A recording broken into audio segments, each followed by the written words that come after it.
السلام علیکم۔ قیام پاکستان کے بعد پاکستان کی پہلی کابینہ میں سردار عبدالرب نشتر کو مواصلات کا شعبہ دیا گیا تھا۔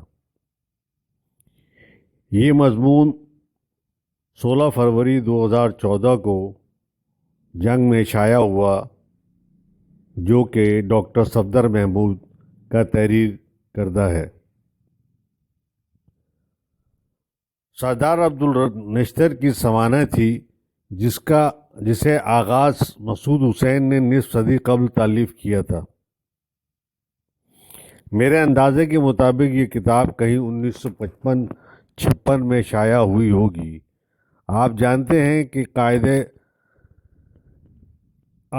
ہیں کہ سردار عبدالرب نشتر قائد اعظم کے قریبی اور معتمد ساتھیوں میں سے تھے۔ وہ ماؤنٹ بیٹن کی عبوری کابینہ میں مسلم لیگ کے وزیر تھے اور بعد ازاں قیام پاکستان کے بعد مرکزی کابینہ کے رکن اور پنجاب کے گورنر بھی رہے۔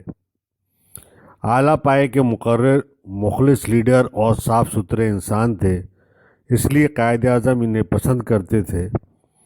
میں ان کی سوانح عمری پڑھتے پڑھتے ایک مقام پر رک گیا اور سردار صاحب مرحوم کی بصیرت، دورس نگاہ اور دردمندی کی داد دینے لگا۔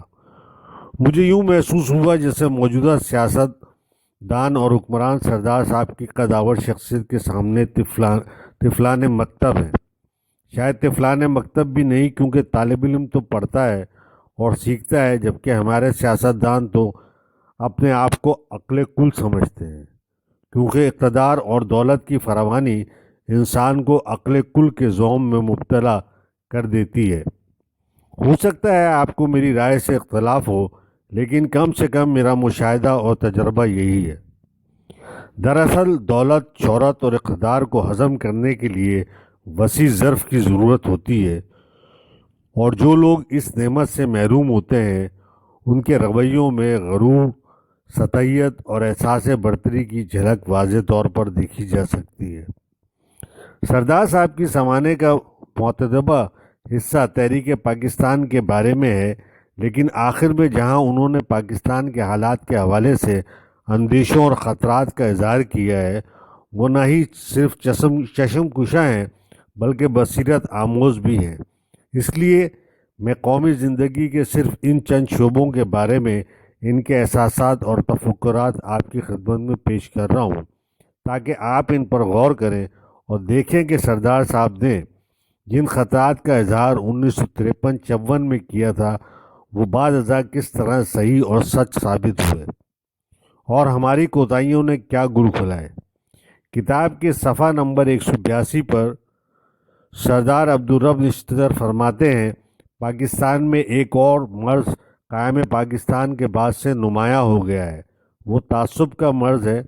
میں نے محسوس کیا ہے کہ پاکستان کے مختلف صوبوں کے درمیان گہرے تعصبات موجود ہیں، حالانکہ تعصب خالصتاً ہندو مزاج ہے۔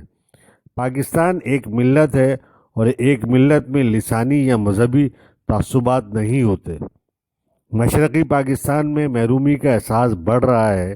انہیں شکایت ہے کہ بنگلہ زبان کو پاکستان کی واحد قومی زبان کیوں نہیں بنایا گیا، لیکن ان کا یہ اعتراض غلط فہمی کا نتیجہ ہے۔ قائد اعظم نے اردو کو پاکستان کی قومی زبان اس لیے بنایا ہے کہ یہ دونوں بازوؤں کے درمیان رابطے کی اور بول چال کی زبان ہے۔ قائد اعظم نے نہ بنگلہ زبان کے استعمال اور لکھنے پڑھنے کو ممنوع قرار دیا ہے، نہ اس کی حیثیت کو کم کرنے کی کوشش کی ہے۔ مشرقی پاکستان کے عوام نے قیام پاکستان کے لیے عظیم قربانیاں دی ہیں، اور انہیں شکایت ہے کہ مغربی پاکستان ان کا معاشی استحصال کر رہا ہے۔ مغربی پاکستان کے رہنماؤں کو ان سے فراخ دلانہ سلوک کرنا چاہیے اور ان کی شکایتوں کا ازالہ کرنا چاہیے۔ ان کی دلوں اور ذہنوں سے یہ احساس ختم کر دینا چاہیے کہ اگر مغربی پاکستان اور مشرقی پاکستان کے رہنما مل کر مشرقی پاکستان کے لوگوں کے ذہنوں سے ہر قسم کی مایوسیوں کو دور نہیں کر سکے تو ایک دن یہ خلیج طبی اور جغرافیائی خلیج بن جائے گی۔ ہماری ذمہ داری ہے کہ ہم دونوں صوبوں کے درمیان محبتوں کے مضبوط پل تعمیر کریں، تاکہ کوئی دشمن ہم دونوں کو جدا نہ کر سکے۔ یاد رہے کہ بنگالی مشرقی پاکستان کی سرکاری زبان جبکہ اردو کو پاکستان کی سرکاری زبان قرار دیا گیا تھا۔ یہ فیصلہ دستور ساز اسمبلی کا تھا جسے بنگالی اراکین کی حمایت حاصل تھی۔ قائد اعظم دستور ساز اسمبلی کے فیصلے کی نمائندگی کرتے رہے اور حمایت کرتے رہے۔ بدقسمتی سے سردار عبدالرب نشتر کی دردمندانہ تجاویز اندیشوں گزارشات پر عمل نہ کیا گیا اور پھر 1971 میں پاکستان ٹوٹ گیا۔ سردار صاحب مرحوم مزید فرماتے ہیں، پاکستان کے چھوٹے صوبوں یعنی سرحد بلوچستان میں بھی معاشی ناہمواریوں کی شکایتیں پائی جاتی ہیں۔ ان صوبے کے رہنماؤں کو پنجاب سے شکایت ہے کہ یہاں کی افسر شاہی چھوٹے صوبوں کے ساتھ مصافیانہ سلوک کرنے کو تیار نہیں ہے۔ اس صوبے یعنی پنجاب کا مزاج جاگیردارانہ ہے۔ مغربی پاکستان کے چاروں صوبوں کے رہنماؤں کو آپس میں مل بیٹھ کر ایک متحدہ معاشی اور سیاسی پروگرام بنانا چاہیے تاکہ وہ ایک طرف جاگیرداروں اور افسر شاہی کے ملاپ کو کمزور کر سکے تو دوسری طرف عوام کے اتحاد کو مضبوط بنائیں۔ جو نقشہ سردار عبدالرب نشتر صاحب نے 60 برس قبل کھینچا تھا وہ صورتحال تقریباً آج بھی اسی طرح موجود ہے اور ہم مسلسل زوال و انتشار کی راہ پر چل رہے ہیں۔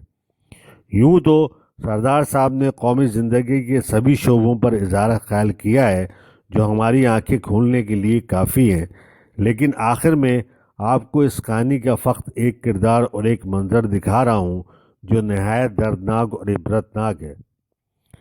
اس منظر میں بیان کیے گئے سردار صاحب کے خدشات کس طرح حقیقت بنے یہ کوئی ڈھکی چھپی بات نہیں، لیکن اس سے اندازہ ہوتا ہے کہ قائد اعظم کے ساتھی حالات کو سمجھنے، بھانپنے اور مستقبل میں جھانکنے کی صلاحیت بدرجہ عدم رکھتے تھے، کیونکہ وہ سیاستدان تھے۔ سیاسی جدوجہد نے ان کی سیاسی تربیت کی تھی، ان کے دل اقتدار اور دولت کی ہوس سے پاک تھے۔ یاد رکھیے، صرف وہ نگاہ دوررس اور دوربین ہوتی ہے جو ہر قسم کی ہوس سے پاک ہو، جس کے پیچھے روشن دماغ ہو اور خلوص نیت ہو۔ سردار صاحب مرحوم فرماتے ہیں کہ پاکستان بننے کے بعد پاکستان کی فوج پر بڑی ذمہ داریاں عائد ہو گئی ہیں۔ پاکستان کی حکومت نے ان کی ضروریات پوری کرنے کے لیے مغربی ممالک کے ساتھ دوستی اور خیر سگالی کے جذبات کو فروغ دیا ہے، لیکن اپنی آزادی اور خود مختاری کی قیمت پر نہیں۔ پاکستان کی فوج کو بھی چاہیے کہ وہ پاکستان کے سیاسی صورتحال کے پیش نظر اور یہ جانتے ہوئے کہ ان کے پڑوس میں بھارت، افغانستان اور روس ہیں جن کے تعلقات روز اول ہی سے خراب ہیں، پاکستانی فوج کو سیاست میں ملوث نہیں ہونا چاہیے۔ مجھے شبہ ہے کہ پاکستان کی بڑی فوج کے سربراہ ایوب خان سیاست میں دلچسپی لے رہے ہیں۔ انہوں نے کئی جگہوں پر کہا ہے کہ پاکستان میں سویلین حکومت نہیں چلا سکتے۔ ایوب خان کی یہ سوچ نادانی پر مبنی ہے۔ اسے معلوم نہیں کہ وہ آج جو کچھ بھی ہے محض پاکستان کی بدولت ہے۔ پاکستان عوام نے اپنے خون سے حاصل کیا ہے۔ میرا خیال ہے کہ اگر پاکستان کی فوج نے کبھی بھی سیاست میں آنے کی کوشش کی، اسی دن سے پاکستان کی فوج اور ملک کا زوال شروع ہو جائے گا۔ ملک کے پیچیدہ معاملات فوجی افسر نہیں چلا سکتی، ان کی تربیت زندگی کی شاہراہ پر نہیں ہوتی۔ وہ ایک مخصوص ماحول میں سویلین سے دور اپنی ذہنی جسمانی تربیت حاصل کرتے ہیں۔ جس دن فوج سیاست میں داخل ہو گئی، بھارت اس سے فائدہ اٹھائے گا۔ فوج عوام کی نظروں میں بدنام ہو جائے گی، جس کا مطلب یہ ہوگا کہ پاکستان کے ٹوٹنے کا عمل شروع ہو جائے گا۔ میں تو اس تصور ہی سے ڈر جاتا ہوں کہ پاکستان کی فوج سیاست میں ملوث ہو۔